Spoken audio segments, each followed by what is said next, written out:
우리가 매일 부르고 듣는 도시의 이름들 속에는 아주 기묘한 법칙이 하나 숨어 있습니다. 광주, 전주, 청주처럼 주로 끝나는 이름들, 부산, 울산, 마산처럼 산으로 끝나는 이름들, 그리고 인천, 춘천, 이천처럼 천으로 끝나는 이름들까지 우리나라 지도를 채우고 있는 수많은 도시들이 마치 약속이라도 한 듯 이 세 글자로 수렴하고 있습니다.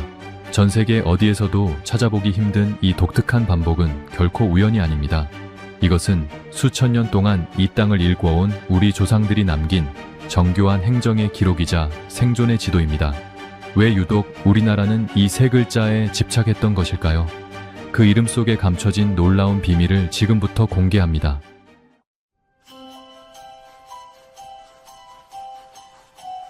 우리가 매일같이 부르는 도시의 이름들, 여러분은 그 이름들을 부르면서 단 한 번이라도 이상하다는 생각을 해보신 적이 있으신가요? 아마 대부분은 그저 태어날 때부터 그렇게 정해져 있었으니까, 또는 학교에서 그렇게 배웠으니까 아무런 의심 없이 받아들이셨을 겁니다.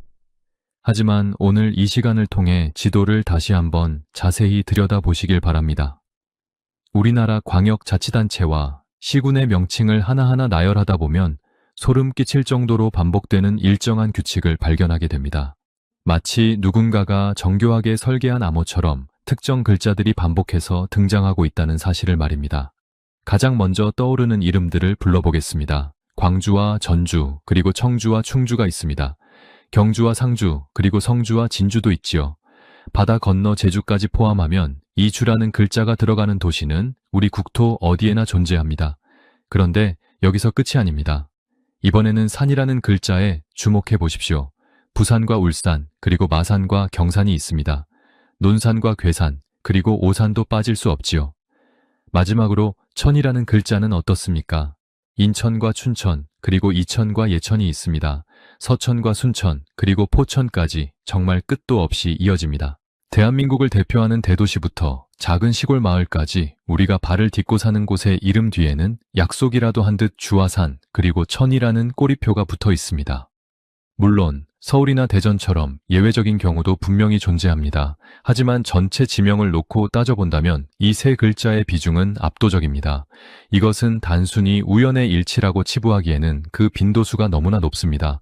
그렇다면 왜 우리 조상들은 도시의 이름을 지을 때 이토록 특정 글자들에 집착했던 것일까요? 다른 나라의 사례와 비교해보면 이 현상은 더욱 도드라집니다. 미국의 도시 이름들을 떠올려 보십시오. 누군가의 이름을 딴 워싱턴이 있는가 하면 요크라는 지명에 새롭다는 뜻을 붙인 뉴욕도 있습니다. 일본의 경우에도 지형이나 방위를 나타내는 말들이 다양하게 섞여 있습니다.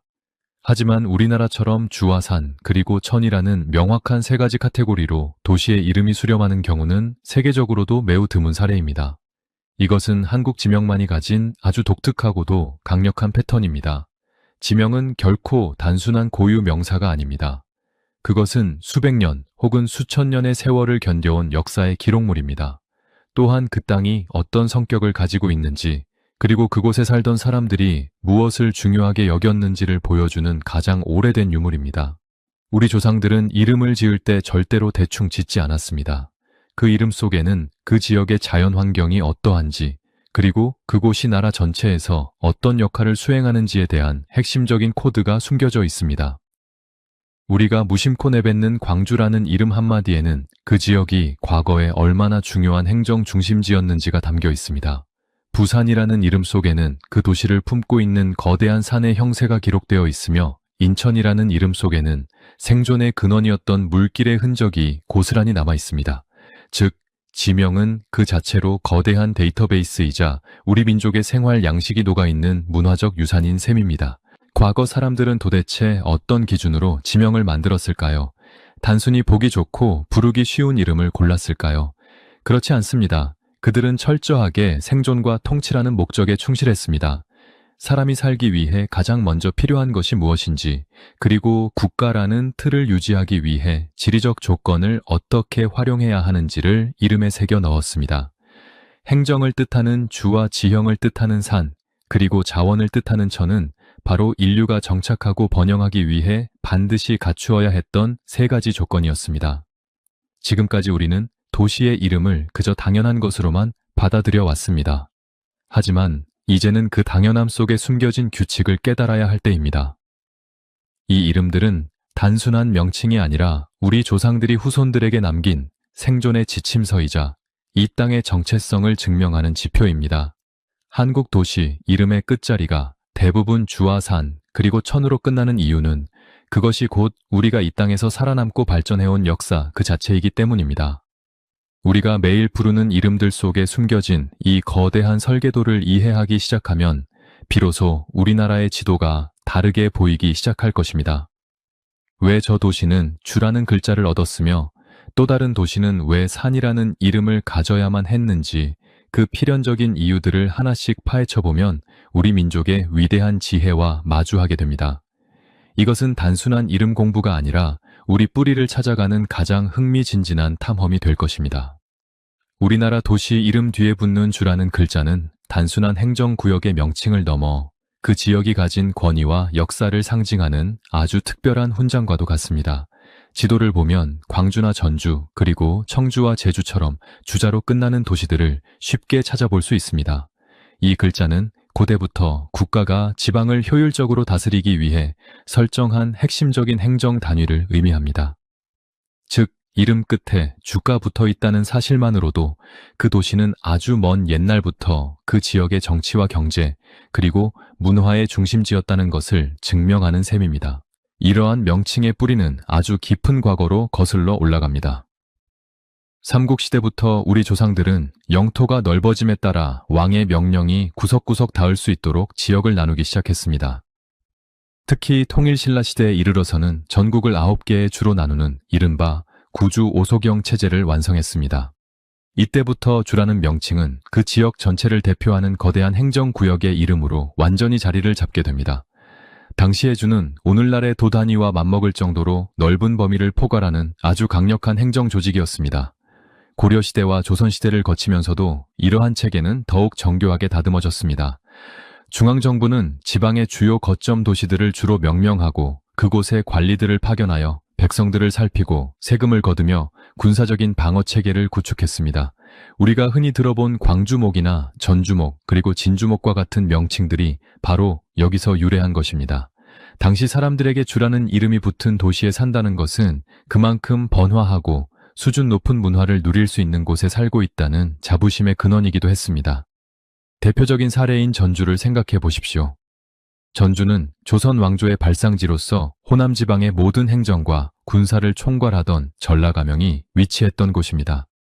또한 광주는 오늘날에도 호남의 중심지로 통하지만 과거에도 역시 이 지역의 핵심적인 거점 역할을 수행했습니다. 충청도의 청주와 충주 역시 마찬가지입니다. 이 도시들은 단순히 사람이 많이 모이는 곳이 아니라 국가의 통치 철학이 투영된 전략적인 요충지였습니다. 섬이라는 지리적 특수성을 가진 제주 역시 그 독자적인 위상을 인정받아 주라는 명칭을 부여받았습니다. 이처럼 주가 붙은 도시들은 대부분 비옥한 평야를 끼고 있거나 교통이 편리한 곳에 위치하고 있습니다. 그래야만 물자를 모으고 사람들을 관리하기가 수월했기 때문입니다. 중앙 권력은 이들 도시를 통해 지방의 세력을 통제하고 국가의 기틀을 다졌습니다. 이는 과거 동아시아 전반에 걸쳐 사용되었던 군현제라는 행정 시스템과도 깊은 연관이 있습니다. 중국의 행정체계에서 영향을 받기는 했지만 우리 조상들은 이를 우리 땅의 실정에 맞게 변형하여 독자적인 지방행정 문화를 꽃피웠습니다. 도시 이름의 주가 남아있다는 것은 그 땅이 최소 1000년 이상의 세월 동안 중심지로서의 지위를 유지해 왔음을 의미합니다. 수많은 전쟁과 정권의 교체 속에서도 그 이름이 변하지 않고 오늘날까지 이어져 내려온 것은 그만큼 그 지역이 가진 지정학적 가치가 압도적이었기 때문입니다. 우리가 무심코 부르는 이 이름들은 사실 우리 민족이 이 땅을 어떻게 나누고 관리해왔는지를 보여주는 살아있는 역사서라고 할 수 있습니다. 또한 주라는 명칭은 그 지역의 정체성을 형성하는 데에도 큰 역할을 했습니다. 주가 붙은 도시들은 저마다 독특한 사투리와 음식 그리고 예술 문화를 발전시켜 왔습니다. 중심지로서 주변 지역의 문화를 흡수하고 다시 전파하는 역할을 수행했기 때문입니다. 그래서 오늘날에도 주가 붙은 도시를 방문해 보면 유독 오래된 사찰이나 관아터 그리고 전통적인 가옥들이 많이 남아있는 것을 발견하게 됩니다. 그것은 그 도시가 아주 오래전부터 권력의 핵심부였음을 보여주는 증거들입니다. 결국 주라는 글자는 우리 국토를 체계적으로 관리하고자 했던 조상들의 치밀한 설계의 산물입니다. 왕의 눈과 귀가 되어 지방의 소식을 전하고 백성들의 삶을 책임졌던 그 막중한 임무가 이름 속에 고스란히 박제되어 있는 것입니다. 비록 오늘날에는 행정체계가 현대적으로 바뀌었지만 주라는 이름이 주는 무게감은 여전히 유효합니다. 그 이름들은 지금도 그 도시가 지역의 든든한 버팀목이자 역사의 주인공임을 만천에 선포하고 있습니다.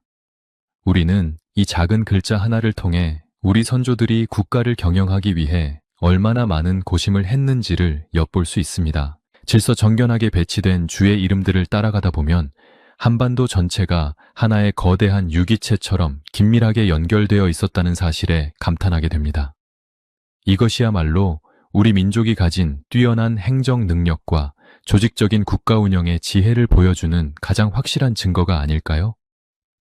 우리나라 국토를 한마디로 정의하자면 산의 나라라고 할 수 있습니다. 전체 면적의 70% 이상이 험준하거나 완만한 산줄기로 이어져 있으니 우리 조상들이 발을 딛고 살아온 모든 곳에는 산이 있었습니다. 그래서 도시 이름 뒤에 산이라는 글자가 붙는 것은 너무나 자연스러운 결과였습니다. 이것은 단순히 지형을 설명하는 단어를 넘어 우리 민족이 산을 어떻게 바라보았고 그 험한 지형 속에서 어떻게 생존을 이어왔는지를 보여주는 명확한 증거입니다. 산은 우리에게 거대한 장벽이기도 했지만 동시에 비바람을 막아주는 병풍이었고 적의 침입을 저지하는 천혜의 요새였으며 맑은 물과 땔감을 내어주는 고마운 존재였습니다. 가장 대표적인 도시로 부산을 떠올려 보십시오. 오늘날 대한민국 제2의 도시로 불리는 부산의 이름 속에는 아주 흥미로운 지형의 기록이 담겨 있습니다. 원래 이 지역은 부산포라고 불렸는데 여기서 부라는 글자는 밥을 짓는 가마솥을 의미합니다. 즉 부산이라는 이름은 산의 모양이 마치 가마솥을 엎어놓은 것처럼 생겼다고 해서 붙여진 이름입니다.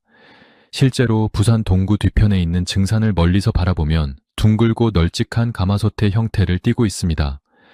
바다와 접해 있으면서도 그 배후에는 든든한 산이 버티고 있는 지형적 특성이 부산이라는 짧은 이름 안에 완벽하게 압축되어 있는 것입니다. 우리 조상들은 이처럼 멀리서 보아도 한눈에 알 수 있는 산의 생김새를 이정표 삼아 도시의 정체성을 부여했습니다. 울산 역시 산이라는 이름이 붙은 대표적인 도시입니다. 울산의 유래에 대해서는 여러 가지 기록이 전해지지만 그 중에서도 울타리처럼 산이 둘러싸고 있다는 의미가 가장 널리 알려져 있습니다. 실제로 울산은 서쪽으로 태백산맥의 줄기인 높은 산들이 성벽처럼 도시를 감싸 안고 있는 형국입니다. 외부의 찬바람을 막아주고 적들의 접근을 어렵게 만드는 이 울타리 같은 산세는 울산이 오랫동안 안정적인 정착지로 발전할 수 있었던 비결이었습니다. 이처럼 산이 이름에 들어간 도시들은 대개 그 산이 도시의 안전과 직결되는 중요한 역할을 하고 있음을 시사합니다. 충청남도의 논산 역시 빼놓을 수 없습니다. 논산이라는 이름은 한자 그대로 풀이하면 논이 있는 산이라는 뜻입니다. 산이 많은 우리나라에서 평평한 논을 일구는 것은 매우 힘든 일이었지만 산 사이의 골짜기나 완만한 비탈을 개간하여 농경지를 확보했던 우리 선조들의 눈물겨운 노력이 이름에 그대로 새겨져 있습니다. 산은 단순한 돌덩어리가 아니라 그 품의 논과 밭을 품어 백성들을 먹여 살리는 생명의 근원이었던 셈입니다. 또한 경상북도의 경산은 경사스러운 산이라는 의미를 담고 있는데 이는 그 지역의 산세가 수려하고 기운이 좋아 나라에 좋은 일이 생길 것 같다는 염원을 담아 지어진 이름입니다. 우리 조상들에게 산은 신앙의 대상이기도 했습니다.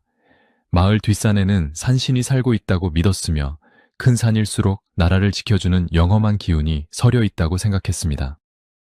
이러한 믿음은 풍수지리 사상과 결합하여 도시를 건설하는 핵심 원칙이 되었습니다. 산을 등지고 물을 바라보는 배산임수의 지형은 단순히 보기 좋으라고 선택한 것이 아닙니다. 뒤에서 불어오는 겨울의 찬바람을 산이 막아주고 앞에는 농사를 지을 물이 흐르는 지형이야말로 사람이 살기에 가장 최적의 장소였기 때문입니다. 그래서 많은 도시가 산의 이름을 따서 명명되었고 그 산을 중심으로 마을의 경계가 나누어지고 시장이 형성되었습니다. 군사적인 관점에서도 산은 절대적인 가치를 지녔습니다. 평지보다 높은 곳에 위치한 산은 적의 움직임을 한눈에 파악하기 좋았고, 가파른 경사는 적의 진격 속도를 늦추는 최고의 방어벽이었습니다. 그래서 우리나라의 오래된 도시들 주변에는 반드시 산성이 존재합니다. 평상시에는 산 아래 동네에서 농사를 지으며 살다가 전쟁이 터지면 산성으로 올라가 항전했던 우리 역사의 흐름 속에서 사는, 곧 국가의 생존과 직결된 장소였습니다.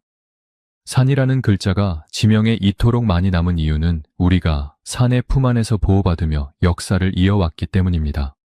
결국 도시 이름 끝에 붙은 산이라는 글자는 그곳에 사는 사람들에게 이곳은 산이 지켜주는 땅이다라는 안도감을 주는 이름이었습니다. 산의 높고 낮음이나 모양의 특징, 그리고 그 산이 내어주는 자원에 따라 이름은 조금씩 달라졌지만 본질은 변하지 않았습니다. 그것은 척박한 산악 지형을 삶의 터전으로 바꾸어낸 우리 민족의 강인한 의지입니다. 산은 정복의 대상이 아니라 함께 살아가야 할 동반자였고, 조상들은 그 존중의 마음을 담아 자신이 사는 땅의 이름에 산을 새겨 넣었습니다. 수천 년 전 지도를 그려나갔던 우리 선조들의 눈에 비친 한반도는 끝없이 이어지는 산들의 물결이었을 것입니다. 그 물결 속에서 가장 살기 좋은 자리를 찾고 그곳에 이름을 붙일 때 산이라는 글자를 넣은 것은 지극히 당연하고도 지혜로운 선택이었습니다. 오늘날 우리가 부산이나 울산을 부를 때 그 이름 뒤에는 수백 번의 계절을 견뎌온 산의 무게와 그 산줄기를 타고 흐르는 우리 민족의 기백이 고스란히 담겨 있다는 사실을 기억해야 합니다. 산은 단순한 배경이 아니라 한국인이 이 땅의 주인임을 증명하는 가장 거대하고도 단단한 역사의 이정표입니다. 인류의 역사를 돌이켜보면 문명이 태동한 곳에는 언제나 맑고 풍부한 물이 흐르고 있었습니다. 물은 인간이 살아가기 위해 단 한순간도 없어서는 안 될 가장 소중한 자원이었기 때문입니다. 우리 조상들 역시 터를 잡고 마을을 일굴 때 가장 먼저 살핀 것이 바로 물길이었습니다. 그래서 우리나라 지도 곳곳에는 천이라는 글자로 끝나는 도시 이름들이 마치 보석처럼 박혀 있습니다. 인천과 춘천, 그리고 이천과 순천처럼 말입니다. 이 이름들은 단순히 물이 흐른다는 지형적 특징을 넘어 그곳이 사람들이 모여 살기에 얼마나 최적의 조건을 갖춘 곳이었는지를 증명하는 생존의 징표입니다. 천이라는 글자는 시내나 하천을 의미합니다. 산골짜기에서 시작된 작은 물줄기들이 모여 시내를 이루고 그 시내가 다시 큰 강으로 이어지는 과정은 곧 도시가 형성되고 커나가는 과정과 일치합니다. 우리 조상들은 물길을 따라 길을 내고 그 주변에 논과 밭을 일구며 정착했습니다. 물이 있는 곳에 먹을 것이 풍부하고 사람이 모여드니 자연스럽게 시장이 서고 관청이 들어섰습니다. 즉, 이름 끝에 천이 붙은 도시들은 과거부터 물을 다스리고 이용하는 능력이 뛰어났던 우리 민족의 생활력이 집약된 곳이라고 할 수 있습니다. 먼저 서해안의 관문인 인천을 떠올려 보십시오. 오늘날은 거대한 항구 도시이자 공항이 있는 국제적인 도시로 알려져 있지만 인천이라는 이름의 뿌리는 어진 시내라는 뜻을 담고 있습니다. 아주 먼 옛날 미추홀이라고 불리던 이곳은 바다와 접해 있으면서도 내륙으로 이어지는 여러 물길이 발달해 있었습니다. 비록 바닷물은 짜서 마실 수 없었지만 주변의 하천들이 민물을 공급해 주었기에 사람들은 이곳에서 터전을 잡을 수 있었습니다. 인천이라는 이름은 이곳이 바다로 나가는 통로인 동시에 생명의 물이 흐르는 귀한 땅임을 우리에게 일깨워줍니다. 강원도의 중심 도시인 춘천 역시 물의 도시라는 별명에 걸맞은 이름을 가지고 있습니다. 춘천은 봄의 시내라는 뜻을 담고 있는데 이는 겨울 내내 얼어붙었던 계곡물이 봄바람에 녹아 흐르는 모습이 유독 아름다워 붙여진 이름입니다. 소양강과 북한강이 만나는 이곳은 예로부터 물이 맑고 수량이 풍부하기로 유명했습니다. 조상들은 이 물길을 이용해 뗏목을 띄워 목재를 나르고 강에서 잡은 물고기로 생계를 이어갔습니다. 안개가 자욱하게 피어오르는 춘천의 풍경은 단순히 아름다운 경치를 넘어 그 물길이 이 지역 사람들을 얼마나 풍요롭게 먹여 살렸는지를 보여주는 상징과도 같습니다. 경기도의 이천은 또 어떻습니까? 이천이라는 이름은 이로운 시내라는 뜻입니다. 이름 그대로 이 지역을 흐르는 복하천과 그 지류들은 주변 평야에 끊임없이 물을 공급해 주었습니다. 우리가 흔히 알고 있는 이천쌀이 전국적으로 유명해진 비결 역시 바로 이 이로운 물길 덕분입니다. 기름진 토양에 맑은 물이 더해지니 임금님 수라상에 오를 정도로 귀한 쌀이 생산될 수 있었던 것입니다. 이처럼 천이 들어간 지명은 그 지역의 특산물이나 경제적 기반이 물과 얼마나 깊게 연결되어 있는지를 명확하게 보여줍니다. 과거 우리 사회에서 물길은 오늘날의 고속도로와 같은 역할을 수행했습니다. 자동차나 기차가 없던 시절 무거운 짐을 옮기는 가장 효율적인 방법은 배를 이용하는 것이었습니다. 전국의 각 고을에서 걷어들인 세금인 쌀을 한양으로 운반할 때도 강줄기는 가장 중요한 통로였습니다. 그래서 천이라는 이름이 붙은 도시들은 대개 내륙 깊숙한 곳까지 배가 드나들 수 있는 요충지인 경우가 많았습니다. 물길을 장악한다는 것은 곧 물류와 유통의 중심이 된다는 것을 의미했기에 이들 도시는 경제적으로 매우 번성할 수 있었습니다. 농경사회였던 우리나라에서 물은 곧 생명이자 권력이었습니다. 가뭄이 들면 온 나라가 기우제를 지내며 비를 기다렸고 홍수가 나면 제방을 쌓아 물길을 돌렸습니다. 우리 조상들은 물을 단순히 자연의 일부로 보지 않고 지혜롭게 다스려야 할 대상으로 여겼습니다. 하천의 흐름을 읽고 그 주변에 마을을 배치한 조상들의 해안은 오늘날의 도시공학 관점에서 보아도 놀라울 정도로 정교합니다. 천자가 들어간 지명들은 바로 그러한 물 관리의 역사와 노하우가 축적된 결과물입니다. 또한 물은 사람들의 마음을 하나로 모으는 구심점 역할을 했습니다. 빨래터에 모여 정보를 나누고 가두리 양식을 하거나 고기를 잡으며 공동체 의식을 다졌습니다. 강변을 따라 형성된 마을들은 물길을 공유하며 서로 돕고 사는 법을 배웠습니다. 그래서 천이라는 이름 속에는 차가운 물줄기만 있는 것이 아니라 그 곁에서 복닥거리며 살아온 우리네 평범한 이웃들의 따뜻한 삶의 이야기가 녹아 있습니다. 결국 도시 이름 끝에 붙은 천이라는 글자는 인간과 자연이 어떻게 조화를 이루며 살아왔는지를 보여주는 가장 아름다운 기록입니다. 물은 끊임없이 흐르며 땅을 적시고 생명을 키워내듯 우리 민족의 역사 또한 이 물길을 따라 쉼 없이 흘러왔습니다. 우리가 인천이나 춘천이라는 이름을 부를 때마다 그 속에 담긴 시원한 물줄기의 소리와 그 물길을 터전 삼아 끈질기게 삶을 이어온 조상들의 강인한 생명력을 느껴보시길 바랍니다. 물은 어제도 오늘도 그리고 내일도 우리 도시를 지탱하는 가장 든든한 뿌리입니다. 지도를 가만히 들여다보면 마치 퍼즐 조각들이 일정한 규칙에 따라 맞춰진 것처럼 주와 산 그리고 천이라는 글자가 반복되고 있습니다. 수많은 글자 중에서 왜 하필 이 세 가지였을까요? 그것은 결코 우리 선조들의 상상력이 부족해서가 아니었습니다. 오히려 가장 효율적이고 실용적인 방식으로 국토를 관리하고자 했던 고도의 통치 철학이 담긴 결과였습니다. 주와 산 그리고 천은 인간이 거대한 공동체를 이루고 국가라는 틀 안에서 안전하게 살아가기 위해 반드시 필요했던 세 가지 핵심 요소를 상징합니다. 행정과 지형 그리고 자원이라는 이 세 기둥이 갖춰졌을 때 비로소 그곳은 사람이 살만한 도시로 인정받을 수 있었던 것입니다. 가장 먼저 주는 행정의 질서를 의미합니다. 무리지어 살던 사람들이 국가의 백성으로 편입되기 위해서는 그들을 관리할 체계가 필요했습니다. 주는 중앙정부의 권력이 미치는 범위를 확정하고 세금을 거두며 법을 집행하는 통치의 거점을 뜻합니다.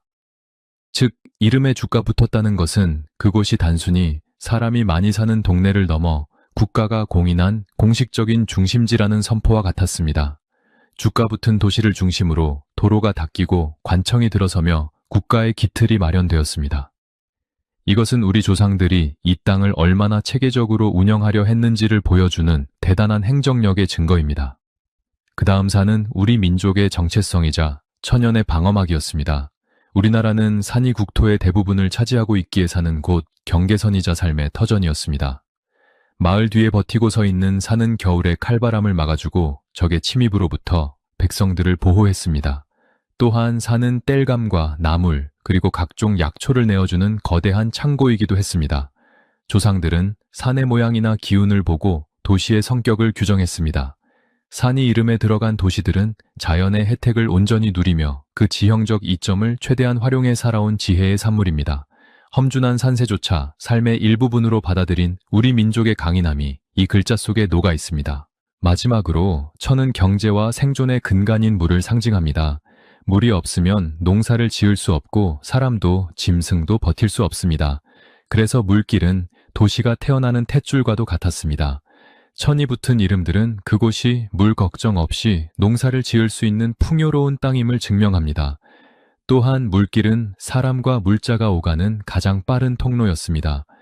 강을 따라 배가 오가고 그 주변으로 시장이 형성되면서 도시는 부를 축적할 수 있었습니다. 즉, 천이라는 글자는 그 도시가 가진 경제적 잠재력과 생명력을 상징하는 가장 직관적인 명칭이었습니다. 결국 주와 산, 그리고 천이라는 세 글자가 반복되는 이유는 이것이 사람이 정착하고 국가를 유지하기 위한 가장 기본적인 조건이었기 때문입니다. 생존을 위해 물이 있는 곳을 찾고 안전을 위해 산을 등지며 질서를 위해 행정 체계인 주를 세우는 과정, 이것은 인류 문명이 발전해온 보편적인 순서이기도 합니다. 우리 조상들은 복잡하고 어려운 이름보다는 누구나 듣기만 해도 그 땅의 성격을 바로 이해할 수 있는 직관적인 명칭을 선호했습니다. 저곳은 물이 좋은 곳이다, 혹은 저곳은 나라의 중심이다라는 사실을 이름 하나로 명확하게 전달하려 했던 것입니다. 이것은 한자 문화권이라는 거대한 틀 안에서 우리만의 독특한 지형과 역사가 결합하여 만들어진 한국형 지명체계입니다. 이름은 단순히 부르기 편한 소리가 아니라 그 땅에 새겨진 기능과 가치의 기록이었습니다. 필요에 의해 만들어진 이름이기에 시간이 흘러도 그 생명력은 줄어들지 않았습니다. 오히려 세월이 흐를수록 그 이름들은 해당 지역의 정체성을 더욱 단단하게 굳혀주는 역할을 했습니다. 오늘날 우리가 부르는 도시의 이름들은 수천 년 전 우리 선조들이 이 땅의 가치를 평가하고 분류했던 거대한 데이터베이스의 결과물인 셈입니다. 우리는 이 반복되는 이름들을 통해 우리 민족이 얼마나 현실적이고 합리적인 사고방식을 가졌는지 알 수 있습니다. 막연한 상상이나 신비로운 이야기에 기대어 이름을 짓기보다는 철저하게 실생활과 연결된 요소들을 바탕으로 국토를 설계했습니다. 살기 좋은 조건을 찾아 정착하고 그곳에 이름을 붙여 대를 이어 살아온 우리 조상들의 발자취가 바로 이 세 글자에 고스란히 담겨 있습니다. 이 이름들은 우리 민족이 척박한 환경을 극복하고 찬란한 문명을 일궈온 위대한 생존의 기록이자 지혜로운 선택의 증거입니다. 우리와 역사를 공유해온 이웃 나라들의 지도를 살펴보면 더욱 흥미로운 사실을 발견할 수 있습니다. 동아시아의 한자 문화권에 속한 중국과 일본 역시 우리와 비슷한 지명체계를 가지고 있기 때문입니다. 하지만 자세히 들여다보면 그 속에는 각 나라의 지형적 특성과 국가 운영 방식의 차이가 고스란히 녹아 있습니다. 우리 조상들이 만든 지명이 왜 전 세계적으로도 독특한 밀집도를 보이는지 그 해답은 바로 이웃 나라들과의 비교를 통해 더욱 명확해집니다. 먼저 거대한 대륙을 가진 중국의 사례를 보겠습니다. 중국은 주라는 글자를 행정구역의 단위로 가장 먼저 사용하기 시작한 나라입니다. 아주 먼 옛날 전설적인 성군으로 추앙받는 우왕이 중국 전역을 9개의 주로 나누었다는 구주 설화에서 그 뿌리를 찾을 수 있습니다. 오늘날 우리가 잘 아는 광저우나 항저우, 그리고 수저우 같은 도시들이 바로 이 주라는 이름을 달고 있습니다. 중국에서 주는 광활한 대륙을 효율적으로 통제하기 위한 거대한 통치 단위를 의미했습니다. 대륙의 규모가 워낙 크다 보니 중국의 주는 우리보다 훨씬 넓은 범위를 포괄했고 그만큼 권위와 위엄이 서려 있는 명칭이었습니다. 바다 건너 일본은 어떨까요? 일본 역시 산과 천이 들어간 지명이 아주 많습니다. 산이 많은 섬나라라는 지형적 특성 때문입니다. 시즈오카나 오카야마처럼 산이 들어간 지명이 있는가 하면 이시카와나 가나가와처럼 청와 관련된 이름들도 흔히 볼 수 있습니다. 일본인들 역시 우리처럼 산을 신성하게 여겼고 물길을 따라 마을을 형성하며 살아왔습니다. 하지만 일본의 지명은 우리와는 조금 다른 양상을 보입니다. 섬나라라는 특성상 바다나 섬, 그리고 가문의 이름을 딴 지명들이 매우 다양하게 섞여 있습니다. 우리처럼 주와 산, 그리고 천이라는 세 가지 카테고리로 지명이 고도로 집중되는 현상은 일본에서도 찾아보기 힘든 광경입니다. 그렇다면 왜 유독 한국에서만 이 세 글자의 밀집도가 이토록 높게 나타나는 것일까요? 그것은 우리나라가 가진 독특한 반도 지형과 강력한 중앙 집권적 역사 구조가 결합한 결과입니다. 한반도는 대륙의 특징과 섬의 특징을 동시에 가진 중간형 구조를 띠고 있습니다. 국토의 70%가 산이면서도 사방이 물길로 연결된 농경사회였습니다. 조상들은 이 좁은 국토 안에서 최대한 효율적으로 사람을 관리하고 물자를 확보해야 했습니다. 그래서 국가 차원에서 전국을 주 단위로 촘촘하게 나누고 산과 천이라는 자연 지형을 기준으로 명확한 경계를 설정했습니다. 중국이 대륙의 거대함을 관리하기 위해 주를 사용했고 일본이 섬의 다양성을 반영해 지명을 지었다면 우리나라는 산과 물 그리고 행정이 완벽한 조화를 이루는 국가를 꿈꿨습니다. 우리 조상들은 단순히 한자 지명을 빌려온 것에 그치지 않고 우리 땅의 생김새에 가장 최적화된 방식으로 이를 재창조했습니다. 험준한 산맥이 가로막고 물길이 굽이치는 한반도의 지형을 무시하지 않고 오히려 그것을 행정의 중심축으로 삼은 것입니다. 산은 성벽이 되고 물은 고속도로가 되며 주는 그 모든 것을 아우르는 통치 거점이 되는 시스템을 완성한 셈입니다. 이것은 우리 민족이 가진 놀라운 조직력과 체계적인 사고방식을 보여줍니다. 한자 문화권이라는 공통분모 안에서도 우리만의 색깔을 뚜렷하게 낸 것입니다. 다른 나라들이 지명을 지을 때 다소 무질서하거나 즉흥적인 면이 있었다면 우리 선조들은 국가 전체를 하나의 거대한 유기체로 보고 일관성 있게 지명을 부여했습니다. 어느 지역을 가더라도 주와 산, 그리고 천이라는 이름을 만날 수 있다는 것은 한반도 전체가 하나의 통일된 질서 아래 긴밀하게 연결되어 있었음을 뜻합니다. 결국 한국의 지명 패턴은 동아시아의 보편적인 문화와 우리만의 독특한 지리적 환경이 빚어낸 위대한 합작품입니다. 중국의 대륙적 기상과 일본의 섬세한 감각 그 사이에서 우리 조상들은 가장 합리적이고 실용적인 지명 체계를 정립했습니다. 우리가 부르는 도시 이름들은 이웃 나라들과 비슷해 보일지 모르지만 그 속을 채우고 있는 알맹이는 철저하게 우리 땅과 우리 백성들의 삶에 맞춰져 있습니다. 이처럼 같은 듯 다른 동아시아의 지명 구조를 살펴보면 우리 조상들이 국토를 대했던 태도가 얼마나 진지하고 과학적이었는지 다시 한번 깨닫게 됩니다. 남의 것을 그대로 따르지 않고 우리 실정에 맞게 고치고 다듬어온 그 끈질긴 노력이 오늘날까지도 우리 도시의 이름 속에 살아 숨쉬고 있습니다. 이것은 우리가 자부심을 가져도 좋을 우리 민족만의 독창적인 문화 유산이자 지혜의 기록입니다. 우리나라 지도를 펼쳐놓고 도시들의 이름을 하나씩 짚어보다 보면 누구나 한 번쯤은 이런 의문이 생길 법합니다. 분명 주와 산 그리고 천으로 끝나는 이름들이 압도적으로 많기는 한데 왜 어떤 도시들은 전혀 다른 이름을 가지고 있을까 하는 궁금증 말입니다. 우리 대한민국의 심장인 서울부터 시작해서 대전이나 수원 그리고 성남 같은 도시들은 우리가 지금까지 살펴본 법칙에서 살짝 벗어나 있는 것처럼 보입니다. 하지만 이 예외적인 이름들 속에도 사실은 우리 민족의 파란만장한 역사와 땅에 대한 깊은 통찰이 고스란히 숨겨져 있습니다. 겉모습은 조금 다를지 몰라도 그 속에 담긴 본질은 결국 주와 산 그리고 천이 지향했던 가치와 일맥상통한다는 사실을 알게 되면 무릎을 탁 치게 되실 겁니다. 가장 먼저 우리 결의의 자부심이자 수도인 서울의 이름을 살펴보겠습니다. 서울은 우리나라에서 유일하게 한자로 표기하지 않는 순우리말 지명입니다. 일상적으로 너무나 자연스럽게 부르는 이름이라 잊기 쉽지만 서울이라는 단어 자체가 바로 수도라는 뜻을 담고 있습니다. 이 이름의 뿌리는 아주 먼 옛날 신라 시대의 서라벌로 거슬러 올라갑니다. 서라벌은 신라의 서울을 뜻하는 말이었는데 세월이 흐르며 셔브를 거쳐 오늘날 우리가 부르는 서울로 굳어진 것입니다. 조선시대에는 한성이나 한양이라는 한자 이름으로 불리기도 했지만 우리 백성들은 마음속 깊이 이 땅을 서울이라고 불러왔습니다. 이는 특정 행정구역의 명칭을 넘어 나라의 중심이자 모든 백성이 우러러보는 단 하나의 장소라는 상징성이 이름 자체에 녹아든 아주 특별한 사례입니다. 이번에는 충청도의 중심 도시인 대전을 보겠습니다. 대전은 비교적 현대에 들어와서 크게 성장한 도시라 그 이름의 유래가 더욱 흥미롭습니다. 대전의 원래 이름은 순우리말로 한밭이었습니다. 한이라는 말은 크다는 뜻이고 밭은 우리가 아는 그 농경지를 말합니다. 즉 끝없이 넓게 펼쳐진 큰 들판이라는 뜻입니다. 조선시대까지만 해도 이곳은 조용한 마을이었지만 근대화 과정에서 철도가 놓이고 교통의 요충지가 되면서 한밭이라는 이름을 한자로 옮겨 대전이라고 부르게 되었습니다. 비록 준하산 같은 글자는 들어가지 않았지만 척박한 산골짜기가 아니라 사람이 살기 좋은 넓고 평평한 땅이라는 지형적 특징을 이름에 담았다는 점에서는 우리가 앞서 배운 지명의 원리와 정확히 일치합니다. 경기도의 핵심 도시인 수원과 성남은 또 다른 매력을 지니고 있습니다.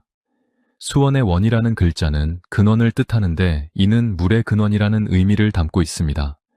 물이 귀했던 과거에 물줄기가 시작되는 곳은 생존의 핵심 지역이었기에 이를 이름에 새겨 넣은 것입니다. 결국 수원은 천이라는 글자가 들어간 도시들과 마찬가지로 물의 소중함을 강조한 이름이라고 할 수 있습니다. 성남이라는 이름은 남한산성의 남쪽이라는 방위를 나타냅니다. 성은 군사적 방어와 통치를 상징하므로 이는 행정의 중심을 뜻하는 주와 그 성격이 매우 닮아 있습니다. 이처럼 이름의 글자 모양은 다르지만 그 속에 담긴 뜻은 결국 행정과 지형, 그리고 자원이라는 세 가지 핵심 요소에서 벗어나지 않습니다. 우리가 잊지 말아야 할 아픈 역사의 흔적도 지명 속에 남아 있습니다. 바로 일제강점기 시절의 행정 개편입니다. 당시 일제는 우리 민족의 정체성을 말살하고 통치를 수월하게 하기 위해 수천 년간 내려온 마을의 이름들을 강제로 통폐합했습니다. 예쁜 순우리말 이름들이 사라지고 일본식 한자 표기가 섞이거나 전혀 엉뚱한 이름으로 바뀐 경우도 적지 않았습니다. 하지만 우리 조상들은 그 모진 풍파 속에서도 지명의 핵심적인 가치만큼은 끈질기게 지켜냈습니다. 겉으로 보이는 이름은 바뀌었을지언정 그 땅이 가진 고유한 기운과 역사는 이름이라는 그릇 안에 담겨 끈질기게 살아남아 오늘날 우리에게 전달되고 있는 것입니다. 또한 근대 이후에 새로 만들어진 도시들도 있습니다. 산업화가 진행되면서 공장이 들어서고 항구가 커지면서 새로운 행정구역이 필요해졌고 그 과정에서 과거의 여러 지명을 조합하거나 새로운 의미를 담은 이름들이 탄생했습니다. 예를 들어 안산이나 창원 같은 도시들은 비록 현대적인 도시의 이미지가 강하지만 그 이름의 뿌리를 찾아가 보면 역시나 그 지역을 지켜온 산세나 평화로운 정착을 염원하는 조상들의 마음이 담겨 있음을 알 수 있습니다. 예외처럼 보이는 이 모든 이름은 사실 우리 국토가 얼마나 역동적으로 변화해 왔는지를 보여주는 훈장과도 같습니다. 결국 우리나라의 지명은 멈춰있는 박제가 아니라 시대의 흐름에 따라 숨쉬며 변해온 살아있는 유기체입니다. 주와 산, 그리고 천이라는 강력한 줄기가 전체를 지탱하고 있다면 서울이나 대전 같은 이름들은 그 줄기에서 뻗어나온 아름다운 가지와 꽃이라고 할 수 있습니다.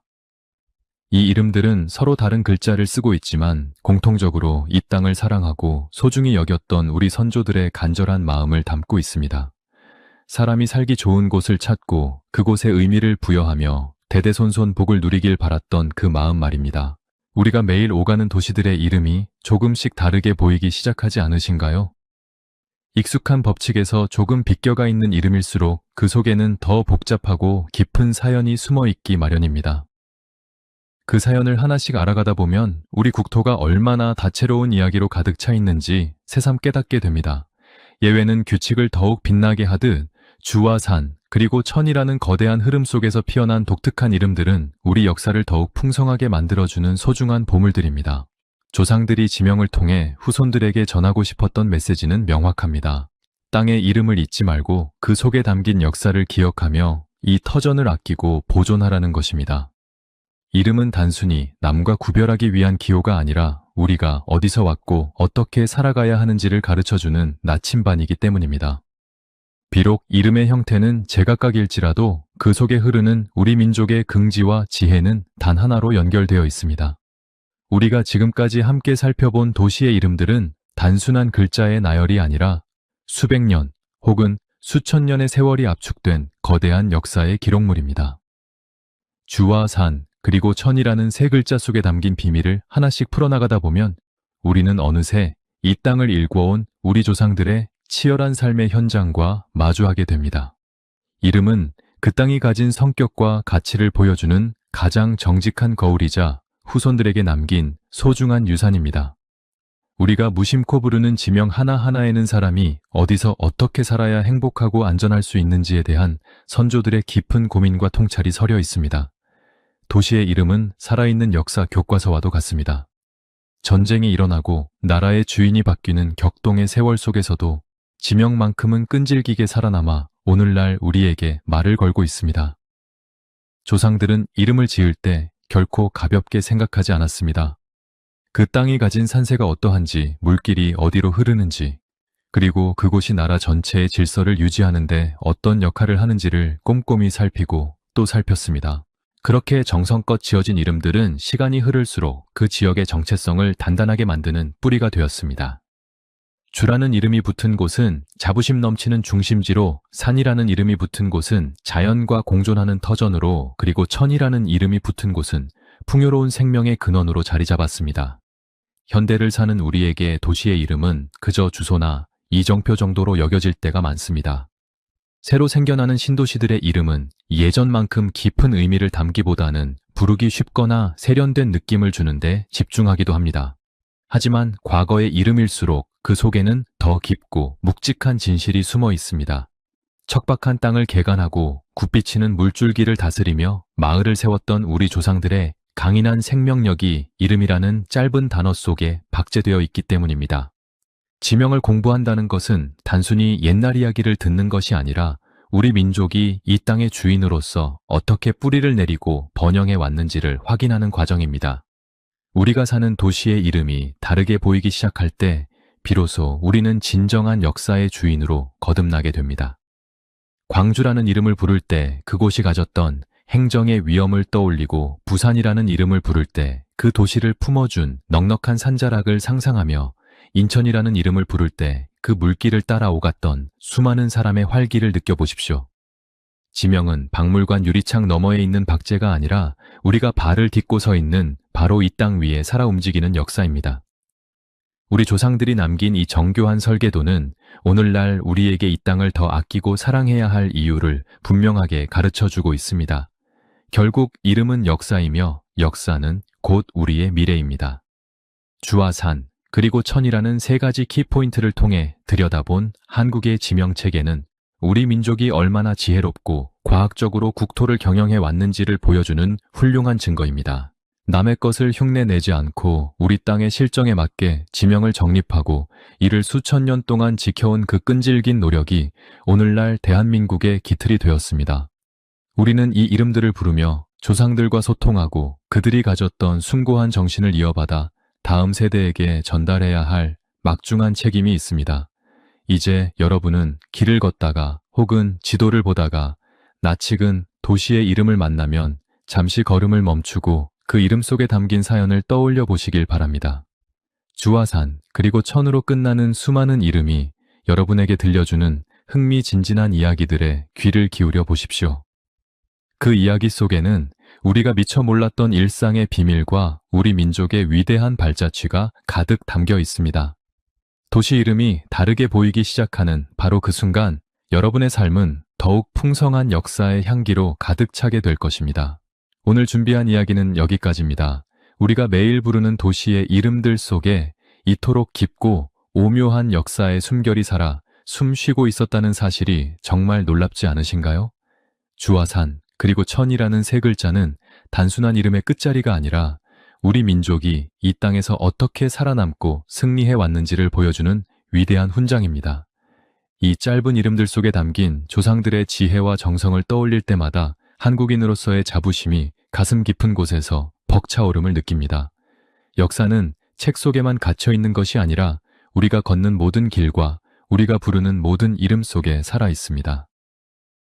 오늘 이 영상이 여러분에게 우리 땅과 우리 이름을 다시 한번 사랑하게 되는 계기가 되었기를 진심으로 바랍니다. 여러분이 살고 계신 도시의 이름에는 또 어떤 특별한 사연이 담겨 있나요? 댓글로 여러분의 고향이나 지금 살고 계신 곳의 이름에 얽힌 이야기를 들려주세요. 함께 나누는 이야기들이 모여 더 큰 역사가 됩니다.